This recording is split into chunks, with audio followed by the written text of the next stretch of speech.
Hello നമസ്കാരം. നമ്മുടെ ഇന്നത്തെ യാത്ര തമിഴ്നാട്ടിലെ ഗോസ്റ്റ് ടൗൺ കാണാൻ വേണ്ടിയിട്ടാണ്. 1964 സൈക്ലോണിൽ പൂർണ്ണമായി നശിച്ചുപോയ ഒരു ടൗൺ ആണിത്. ഇത് ശ്രീലങ്കയോട് വളരെ അടുത്ത് കിടക്കുന്ന ഒരു സ്ഥലം കൂടിയാണ്. തമിഴ്നാട്ടിലെ പാമ്പൻ ഐലൻഡിലാണ് ഈ സ്ഥലം സ്ഥിതി ചെയ്യുന്നത്. പാമ്പൻ ബ്രിഡ്ജാണ് ഈ ഐലൻഡിനെ കരയുമായിട്ട് ബന്ധിപ്പിക്കുന്നത്. ട്രെയിൻ വഴിയോ അല്ലെങ്കിൽ റോഡ് മാർഗവും നമുക്ക് ഇങ്ങോട്ടേക്ക് എത്തിച്ചേരാവുന്നതാണ്. ട്രെയിനിലൂടെ പോവുകയാണെങ്കിൽ രാമേശ്വരം വരെയാണ് പോകാൻ പറ്റുന്നത്. രാമേശ്വരത്ത് നിന്ന് ഒരു 18-20 കിലോമീറ്റർ സഞ്ചരിച്ച് കഴിയുമ്പോൾ നമ്മൾ ഈ ഗോസ്റ്റ് ടൗണിലെത്തും. ഇതിൻ്റെ പേരാണ് ധനുഷ്കോടി.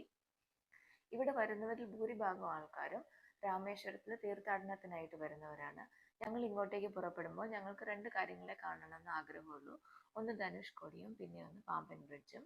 പാമ്പൻ ബ്രിഡ്ജിൻ്റെ ഭംഗി നന്നായിട്ട് ആസ്വദിക്കണമെങ്കിലോ അല്ലെങ്കിൽ നല്ല ഫോട്ടോയൊക്കെ എടുക്കാൻ വേണ്ടിയിട്ട് നമ്മൾ കാറ് താഴെ വേറെ എവിടെയെങ്കിലും മാറ്റി നിർത്തി വെച്ചിട്ട് നമ്മൾ മുകളിലോട്ട് നടന്നു വന്നിട്ട് വേണം ഇത് കാണാൻ വേണ്ടിയിട്ട്.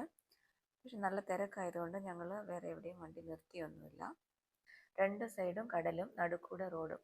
അതിലൂടെ ഇങ്ങനെ പോകുമ്പോൾ നല്ല മനോഹരമായ ഒരു യാത്രയാണിത്. തിരക്കില്ലായിരുന്നെങ്കിൽ വളരെ ഭംഗിയായിട്ട് നന്നായിട്ട് ആസ്വദിക്കാൻ പറ്റിയ ഒന്നായിരുന്നു. ഇത് ഞങ്ങൾ ഒട്ടും പ്ലാൻ ചെയ്ത് പോയൊരു ട്രിപ്പ് ആയിരുന്നില്ല.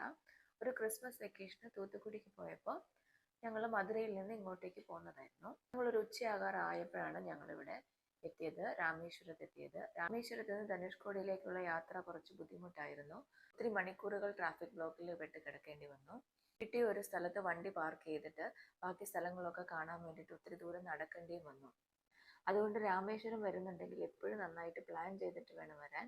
ഏർലി മോർണിംഗ് വന്ന് ഇവിടെയൊക്കെ കണ്ടിട്ട് തിരിച്ചു പോകുന്നത് പോലെ നിങ്ങൾ പ്ലാൻ ചെയ്യണം. സൈക്ലോണിന് മുന്നേ ഈ ധനുഷ്കോടി നല്ല ബിസി ആയിട്ടുള്ള ഒരു ടൗൺ ആയിരുന്നു.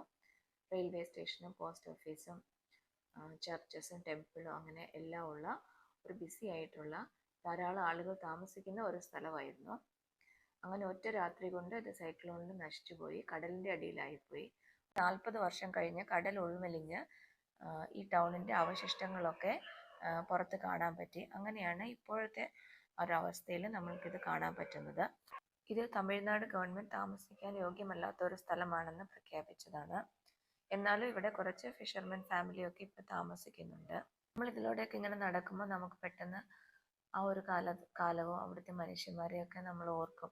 എത്ര പെട്ടെന്നാണ് ഒരു പ്രദേശവും അവിടുത്തെ മനുഷ്യന്മാരും അവരുടെ സ്വപ്നങ്ങളും അവരുടെ ആഗ്രഹങ്ങളും അവരുടെ ജീവിതവും ഒക്കെ ഇല്ലാതായതെന്ന് ഓർത്ത് നമുക്ക് മനസ്സിലൊരു വിങ്ങൽ വരും. അവിടുന്ന് ഒരു 4-5 കിലോമീറ്ററും കൂടെ പോയി കഴിഞ്ഞാൽ ഈ ദ്വീപിൻ്റെ അറ്റത്തെത്തും. അതിൻ്റെ സ്ഥലത്തിൻ്റെ പേരാണ് അരിച്ചൽ മുനൈ. ഒരു സൈഡിൽ ഇന്ത്യൻ ഓഷനും ഒരു സൈഡിൽ ബേ ഓഫ് ബംഗാളുമാണ് ഉള്ളത്. കുറച്ച് നേരം അവിടെ ടൈം സ്പെൻഡ് ചെയ്തതിന് ശേഷം ഞങ്ങൾ വേഗം തന്നെ തിരിച്ചു പോന്നു.